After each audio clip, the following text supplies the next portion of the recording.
Success book club channel में आपका एक बार फिर से स्वागत है। चाहे आपके हालात इस वक्त कैसे भी हों, इसे सुनने के बाद आप में से अधिकतर लोग ये जान जाएंगे कि चाहे कोई भी बुरी से बुरी सिचुएशन हो, उसमें खुश कैसे रहना है। दोस्तों, थोड़ा समय तो लग सकता है इसे सुनने के लिए, लेकिन खुशी तो अनमोल है। ये तो हर कोई चाहता है, तो इतना तो बनता है। तो आज की सबसे बड़ी समस्या ये नहीं है कि मेरे पास पैसा नहीं है, अच्छा रिलेशनशिप नहीं है, जीने का मकसद नहीं है, बल्कि आज की सबसे बड़ी समस्या ये है कि हम सब चीज़ों को खुशी के ऊपर रखते जाते हैं। यानी हर चीज़ ठीक ठाक होने के बाद भी हम खुश नहीं हैं। आप मेरी बात से सहमत ना हो, लेकिन ये सत्य है कि खुश रहना एक आदत होती है, और ये ऐसी कोई पराई चीज़ नहीं होती कि जो आप किसी से मांग सकते हो या खरीद सकते हो। ये ठीक उसी प्रकार से एक आदत होती है जैसे किसी को एक्सरसाइज करने की आदत होती है, किसी को देर तक सोने की आदत होती है, किसी को गाने सुनने की आदत होती है। और ये तो आपको पता ही होगा कि आदत कौन बनाता है। आदत कोई दूसरा व्यक्ति नहीं बनाता। ये बात सच है कि जब आपका मन होता है तभी आप किसी काम को शुरू करते हो, लेकिन फिर भी लोगों को देखते हैं, जब कोई परेशानी होगी तो स्टेटस लगाएंगे, दूसरों को ब्लेम करेंगे, पूरा का पूरा दुख भरा बर्तन और दूसरे के सर पर उड़ेल देंगे।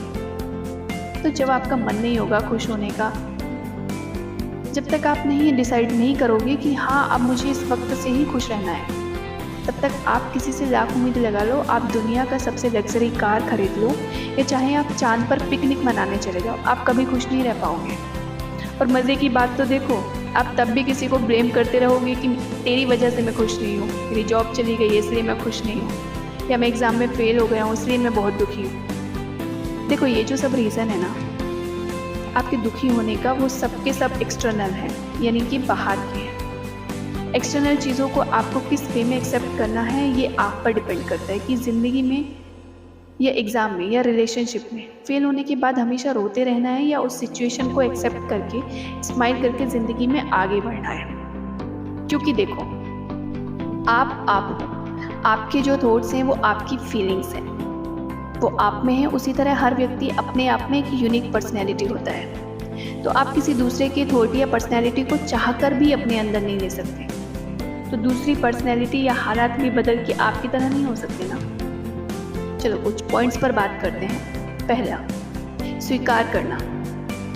अब यहाँ से एक बात निकल कर आती है कि एक्सेप्टेंस, यानी आपको समझना है कि जैसे मैं इस पूरी दुनिया में यूनिक हूँ, उसी तरह से दुनिया में हर चीज़, हर वक्त, हर शख्स की कैपेबिलिटी यूनिक है। तो आपने इस तरह से एक्सेप्ट कर लिया कि मैं यूनिक हूँ, मैं अपने आप को किसी से कंपेयर नहीं कहूँगा, ना किसी से मुझे कोई जलन है। और जब आप अपने आप को किसी और से कंपेयर नहीं करोगे ना, और आप अपने आप को यूनिक समझोगे, तब आप अपने आप को हर्ट करना बंद कर दोगे, और आपका एग्जिस्टेंस इस दुनिया के सामने निकल कर आएगा। अब आप समझ गए होंगे, यानी मैं एक्सेप्ट किया कि हाँ आज से मुझे खुश रहना है, और फिर आपने एक्सेप्ट किया कि मैं यूनिक हूँ और किसी और को मेरे साथ कंपेयर नहीं कर सकता। तब आपको समझ आएगा कि मेरा भी एक एग्जिस्टेंस है और सेल्फ रिस्पेक्ट है। उसके बाद बात आती है कि जब मैं दुनिया में सबसे यूनिक हूँ, तो मेरी प्रॉब्लम्स, मेरी ज़िंदगी की अचीवमेंट्स दूसरों के जैसे सेम नहीं हो सकती ना। यानी कि सब इंसान की अलग अलग प्रॉब्लम्स हैं। देखो, साइंस में भी फॉर्मूले की लिमिटेशंस होती हैं। कुछ ऐसी कंडीशंस हैं जहाँ पर जाकर फॉर्मूला भी फेल हो जाता है। तो ज़िंदगी में ना जाने कितने इक्वेशंस हैं, प्रॉब्लम्स आना बिल्कुल वैलिड है, बिल्कुल बेसिक। सेकेंड पॉइंट पे बात करते हैं, समय कभी नहीं रुकता। अब आप ये बताओ कि आप किसी यात्रा पर जा रहे हो और आपकी कार पंचर हो गई, तो क्या आप कार छोड़कर चले जाओगे? नहीं ना, क्योंकि आपको पता है कि अभी ये पंचर है, लेकिन थोड़ी देर में जब मैं इसका पंचर यहीं कहीं किसी आसपास की दुकान से बनवा लूँगा तो कार ठीक हो जाएगी। यानी कि खराब वक्त आता है और चला जाता है। अच्छा, आपने कार का टायर सही करवा लिया, लेकिन क्या गारंटी है कि अब वह कभी दोबारा पंचर नहीं होगा? कहने का मतलब है कि खुश रहने का दूसरा मंत्र है कि वक्त आता है और चला जाता है, और क्योंकि आप एक यूनिक पर्सनैलिटी हो, आपका थॉट प्रोसेस सबसे अलग है, इसलिए आप पे निर्भर करता है कि आपको ऐसे हालात से सीखना है या एक जगह बैठकर रोते रहना है। बात करते हैं थर्ड पॉइंट्स पर। किसी को दोष मत दीजिए। अब समझिए कि अगर आपकी कार पंचर हो गई और अगर आप सारा दिन बैठकर खुद को ब्लेम करते रहो कि मुझे कार नहीं लानी चाहिए थी, मुझे ट्रेन से चले जाना चाहिए था, या ब्लेम करोगे यार टायर बनाने वाली कंपनी घटिया है, तो क्या इससे आपकी प्रॉब्लम सॉल्व हो जाएगी? आपका यात्रा का मकसद पूरा होगा? उस समय के लिए आपके लिए प्रायोरिटी क्या होगी। चाहे आप कहीं भी हो, आपको कैसे भी करके टायर ठीक करवाना है और अपने सफ़र पर आगे बढ़ना है। कोई कितना भी बेवकूफ़ इंसान हो, अगर उसकी गाड़ी पंचर होती है ना, तो सबसे पहले उसका सल्यूशन ढूंढता है। तो यार, ये तो ज़िंदगी का महान सफ़र है। तो इसमें आप कैसे खुद पे गिल्टी करके या दूसरों को ब्लेम करके एक जगह बैठ सकते हो? क्योंकि आपके साथ जो हुआ, आप जिस भी जगह पर आकर अटक गए हो, उसमें कहीं ना कहीं आपका ही डिसीजन था ना। तो आपको तुरंत कोई सल्यूशन ढूंढना है, क्योंकि आप जिस मकसद से ज़िंदगी के सफ़र पर निकले थे, उसको हर हालत में पूरा करना है। इसलिए बिना सिचुएशन को जस्टिफाई किए बिना, कोई फालतू के एक्सक्यूजेस किए बिना, उसने ऐसा किया होगा, उसने ऐसा कर रहा होगा, वो मेरे साथ ये करना चाहता है, मैं इसके लायक नहीं हूँ, सब मेरी ही गलती, इन सबको छोड़कर उस सिचुएशन से बाहर आने का सल्यूशन ढूंढो। क्योंकि कई बार बड़ी बड़ी प्रॉब्लम्स का सल्यूशन बहुत आसान होता है। इसलिए ना खुद पर ब्लेम लगाओ और ना दूसरों पर। नेक्स्ट पॉइंट पर बात करते हैं, अपने आप को बदलो। इसके बाद बात करते हैं चौथे पॉइंट की, जो इंसान जानते हुए भी नहीं करना चाहता, वो है चेंज, एक बदलाव। जब आप दुखी रहते हो तो आपको एक ठोस कदम उठाना है बदलाव के लिए। अगर आपको लगता है कि कोई चीज़ मुझे खुशी कम देती है और दुख ज़्यादा दे रही है, तो फिर उस चीज़ पर अटक कर रहना ठीक नहीं है, ये मूर्खता है।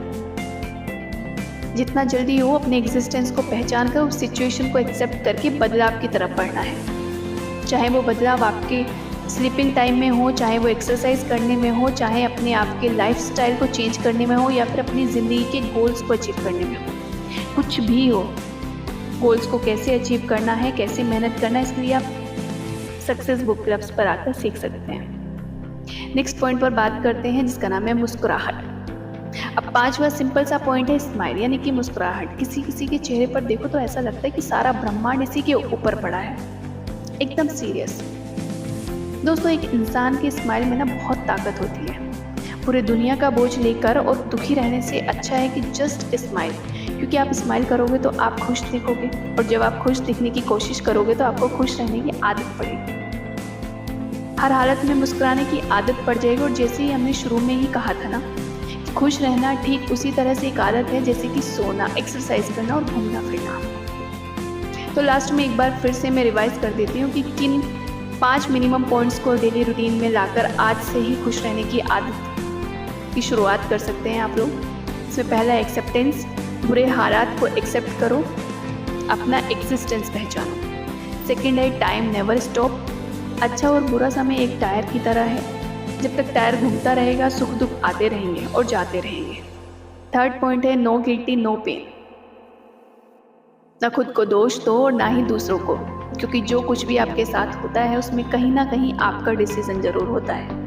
इसलिए माफ़ करना सीखो, खुद को भी और दूसरों को भी।